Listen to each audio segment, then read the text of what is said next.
ఇండియాలోనే #1 varicose veins hospital Avis vascular centre. అమ్మ నమస్తే. నమస్తే అమ్మా.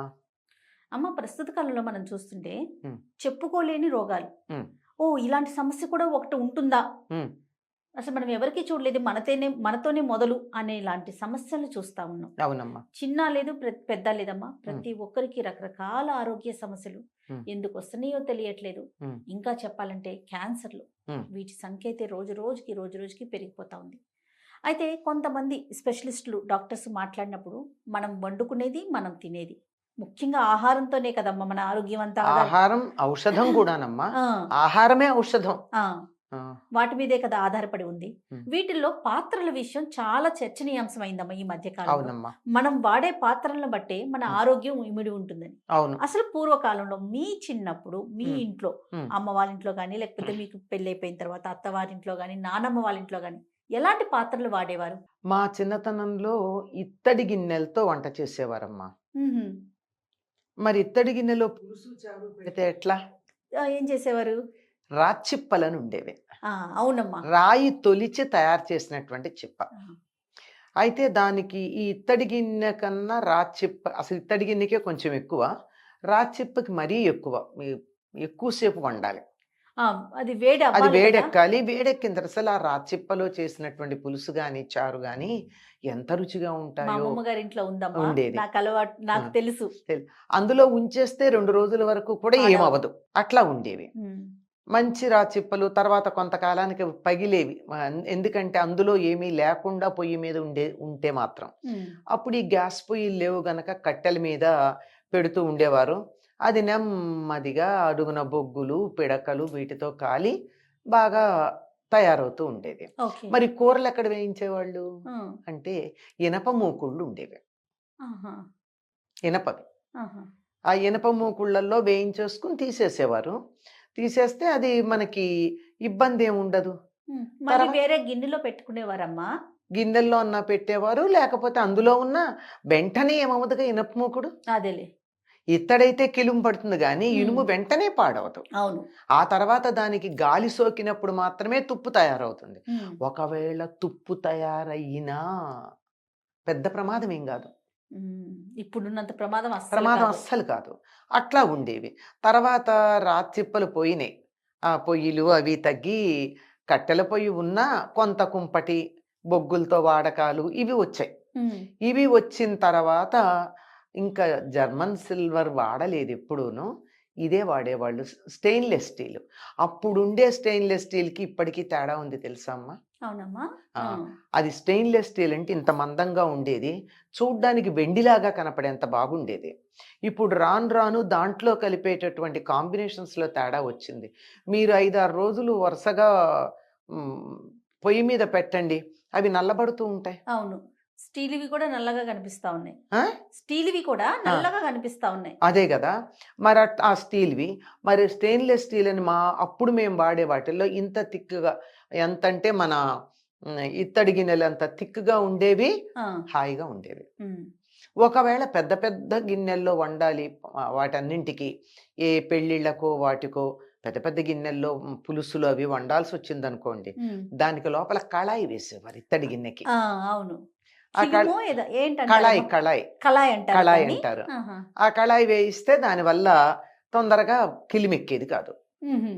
ఇలా ఉండేది కానీ ఇప్పుడు ఏమైందమ్మా, ఈ అల్యూమినియం. అల్యూమినియం వచ్చింది. అల్యూమినియం కూడా మొదట్లో ఈ కుక్కర్లు తయారైంది దేనికంటే విమానం రెక్కలతో తయారయ్యాయి అని చెప్పేవాళ్ళు మాకు. ఉహుం. చాలా మంచిది, మంచిది. కానీ కుక్కర్లో నేరుగా వండుకున్నారనుకో మీరు, ఏమవుతుంది? ఆ అల్యూమినియం రియాక్ట్ అవుతుంది కదా. ఖచ్చితంగా. అల్యూమినియం లోపలికి వెళ్తుంది కదా. ఉమ్, మీరు అంత దాకా ఎందుకు? అల్యూమినియం గిన్నెలో మీరు ఏదన్నా నీళ్ళైనా సరే పెట్టి చూడండి, బబుల్స్ లాగా వచ్చి చిల్లులు పడతాయి. అవును. అందులో మరి పులుపు ఉప్పు లాంటివి వస్తే మరీను, అంటే అది రియాక్ట్ అయ్యేదంతా ఆహారంలోకి వచ్చేసినట్టే కదా.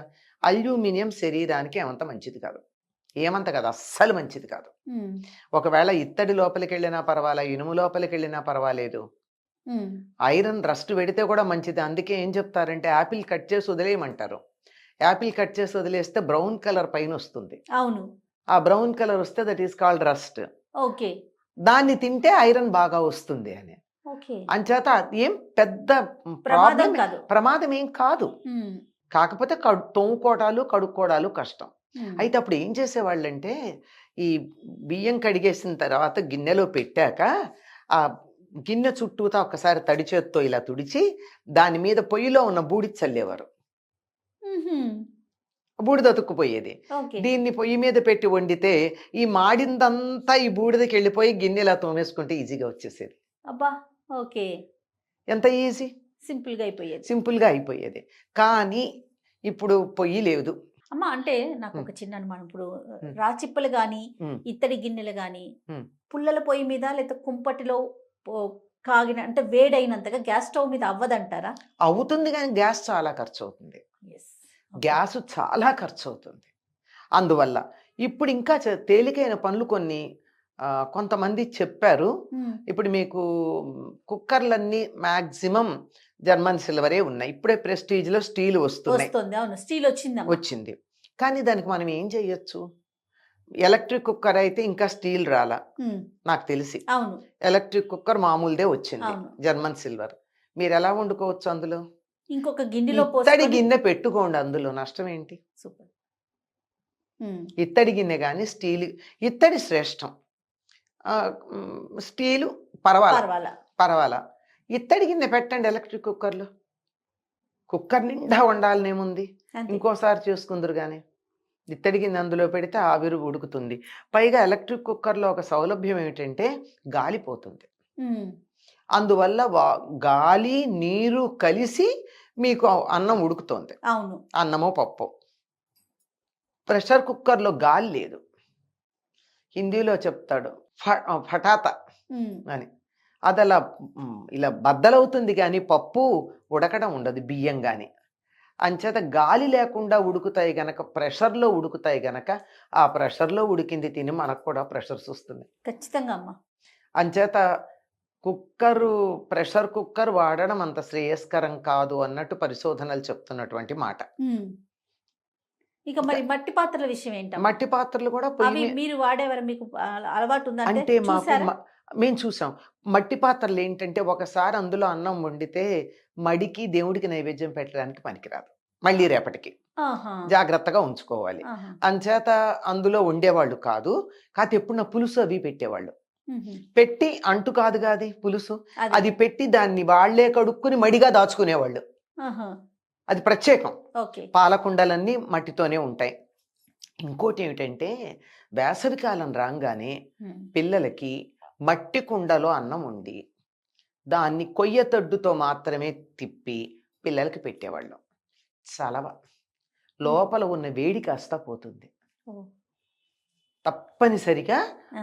సమ్మర్‌లో మాత్రం కూడా పిల్లలకి దేవుడికి నైవేద్యం పెట్టడానికి పనికిరాదు. నిన్న వండిన కొండి వాళ్ళకి పనికిరాదు. దాన్ని చాలా ఓకే. జాగ్రత్తగా పెట్టుకోవాల్సిన అవసరం ఉంటుంది. అందుకని దానికి మడి మెయింటైన్ చేయడం కొంచెం కష్టమే. అందువల్ల ప్రత్యేకంగా పిల్లలకి మడి అవసరం లేదు పొద్దున్న చద్దన్నాలు పెట్టడానికి అని చెప్పి దానికి వండి పెట్టేవారు. మేమంతా ఎప్పుడూ కాదు గానీ అప్పుడప్పుడు అట్లా తిన్నవాళ్ళమే. ఓకే. మట్టి కుండలో అన్నం వండి చక్కగా తెడ్డుతో వడ్డించటం అన్నది. హ్మ్. అలా తింటే ఆరోగ్యానికి చాలా మంచిది. లోపల పిల్లలకి వేడి వచ్చేస్తూ ఉంటుంది కదా! బాగా అవును. ఆడుకుని అవిను వేసవి కాలంలో. అది పోయి చలవ చేసి చాలా హాయిగా ఉంటారు. దుఃఖముక్కల్లా ఉంటారు పిల్లలు అని అన్నమాట. అది అంచేత మట్టి మంచిది. ఇప్పుడు కూడా వండుకోవచ్చమ్మా. ఆ! పొయ్యి మీద పెట్టొచ్చు. కొంచెం ఎక్కువ గ్యాస్ ఖర్చు అవుతుందని తప్ప హాయిగా వండుకు పెట్టుకోవచ్చు. అమ్మ మీరు ఇత్తడి చూసారు, రాచిప్పలు చూసారు, ఆ! యాహ్! కంచుతో మాత్రం ప్రమాదం అమ్మా. స్టెయిన్‌లెస్ స్టీల్ ఆ! చూసారు, హ్మ్. మట్టి చూసారు. కంచు మాత్రం మనం పొయ్యి మీద పెట్టుకోము కదండీ! ఎందుకు కదమ్మా? పగిలే అవకాశం ఉంది. ఆ! కొంచెం బ్రిటిల్ అది. తర్వాత అందులో కిలుం పట్టే అవకాశం, తొందరగా కిలుం పడుతుంది అన్నం కన్నా. ఓకే.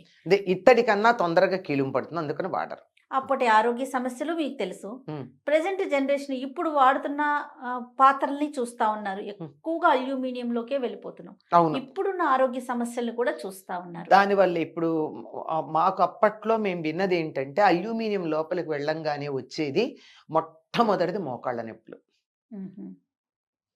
నేను విన్నది హోమియోపతి వైద్యులు చెప్పినటువంటి మాట, మోకాళ్ళ మోకాళ్ళ నొప్పులు రాగానే మీరు ఎలా కుక్కర్లో అన్నం వండుకుంటారా అని అడుగుతారు మొదటి ప్రశ్న. వాళ్ళు అవును అంటే అల్యూమినా అని ఒక మందు ఉంది హోమియోపతిలో, అది ఇచ్చి ఇహ నుంచి మీరు అల్యూమినం వాడకండి అని చెప్పడం నేను విన్నాను. ఓకే. అది నేను విన్న మాట చెప్తున్నాను. అంచేత మొదటి విషయం అల్యూమినియం వాడడం వల్ల మొదటి ప్రధానంగా అందరికీ వచ్చేది మోకాళ్ళ నొప్పులు. అంచేత అది రాకుండా ఉండాలి అంటే మోకాళ్ళ నొప్పులు మన దగ్గరికి రాకూడదు, చక్కగా కూర్చోగలగాలి, మెట్లెక్కగలగాలి, దిగగలగాలి, మనవాళ్ళు మనవరాళ్ళు వస్తే కాళ్ళ మీద పడుకోబెట్టుకోగలగాలి, వాళ్ళతో ఉయ్యాలు కాలి మీద ఉయ్యాలు లోపగలగాలి అనే కోరిక ఎవరికైనా ఉంటే అల్యూమినియం పాత్రల్లో కనీసం ఇవాళ నుంచి భోజనం వండకండి, తినకండి. తప్పకుండా. ఇవి వండడమే కాదమ్మా, ఈ స్విగ్గీల్లో వాటిల్లో తెచ్చుకునే దాంట్లో కూడా అల్యూమినియం ఫాయిల్స్లో వస్తున్నాయి. అవును. మనం వేడిగా కావాలని అడుగుతాం, వాళ్ళు వేడిగా అల్యూమినియం ఫాయిల్లో పెట్టించిన తర్వాత పరిస్థితి ఏమిటమ్మా? ఒక్కొక్కసారి అదే వాసన కూడా అనిపిస్తా ఉంటుందమ్మా. హ్మ్. ఆ రేఫ్ అది అదే ఏదైతే పెడతారో మెటాలిక్ స్మెల్ వస్తుంది. అవును, అవును. మెటాలిక్ స్మెల్ వస్తుంది. కాబట్టి అలాంటి విషయాల్లో కూడా జాగ్రత్తలు తీసుకోవాలి. జాగ్రత్త తీసుకోవాలమ్మా. ఆరోగ్యం కావాలి అంటే హాస్పిటల్స్కి వెళ్ళి సూదులు పెట్టించుకుని గొట్టాలు పెట్టించుకుని అవస్థపడే కన్నా కొంచెం భోజనం మన విషయంలో చేతిలో ఉన్న పని. ఉంది కదా, ఇది కొంచెం జాగ్రత్త పడచ్చుగా. తప్పకుండా. కాకపోతే కొంచెం గ్యాస్ ఎక్కువ అవుతుంది. ఉమ్. అవని ఆ, హాస్పిటల్ బిల్ కన్నా ఎక్కువ కాదు కదా, అది కదా. అది లెక్క. ఈ విధంగా ఇంకా ఆలోచించాలి. ఆలోచించచ్చు. సోలార్ పెట్టుకోవచ్చు కదా మీరు. అవకాశం ఉంటే. అది సోలార్ ఇవి ఉన్నాయమ్మా, సోలార్ కుక్కర్లు ఉన్నాయి కదా. ఉమ్. వానలు పడితే ఏమో ఎక్కువ వానలు పడితే చెప్పలేం కానీ, లేకపోతే మామూలు ఇలాంటి ఎండకు కూడా ఉంటుంది. తీసుకెళ్ళి బయట పెట్టేయండి, ఆ బియ్యమును ఆలుగడ్డలు పెట్టేస్తే ఒక గంటలో బ్రహ్మాండంగా ఉడుకుతాయి, మనం ఏ రకమైన ఇంధనం వాడకుండానే. Yes. ఖర్చు లేదు. ఇంకా చాలా కూరలు రకరకాలుగా వండుకోవచ్చు అందులో. ఆహా. దానికి తగిన పాత్రలు ఉన్నాయి. ఓకే. అసలు బుట్టలాగానే ఉంటుంది. అదైతే అల్యూమినియంలో చేసి ఉంటుంది. ఆహా. అదే వేడి రిఫ్లెక్ట్ అవ్వడానికి అదే అందులో పెట్టుకునే గిన్నెలు మనకి ఇష్టం మీరేం వచ్చినట్టు. వాడతారమ్మా ప్రెజెంట్? మీరు ఎలాంటి గిన్నెలు వాడుతున్నారు? నేను ప్రెసెంట్ అమ్మా అన్నం ఎలక్ట్రిక్ కుక్కర్లో వండుకోవడానికి ఇత్తడి గిన్నె పెట్టి దాంట్లో వండుకుంటాను అన్నం. ఆహా. కూరలవి? కూరలు అవి మాత్రం స్టెయిన్లెస్ స్టీల్ మూకుట్లో వేయిస్తా. ఈ ఇనపది ఉంది కానీ కొంచెం పాడయింది, కొత్తది కొనుక్కోవాలి. ఓకే. రొట్టెలు దోశలు వేయాలంటే ఇనప పెనం మీద వేస్తా. ఆహా. దోశలు చేసినా రొట్టెలు వేసినా ఇనప పెనాలు ఉన్నాయి, వాటి మీద చేస్తాను. ఉమ్. ఒక మూకుడే కొంచెం పాడైంది, అందుకని స్టెయిన్లెస్ స్టీల్ కాపర్ బాటమ్ ఉన్న స్టెయిన్లెస్ స్టీల్ ఉంది, ఓకే. దాంట్లో వాడతాను. సాధారణంగా ఈ టెఫ్లాన్ కోటెడ్ ఇవి వాడను నేను.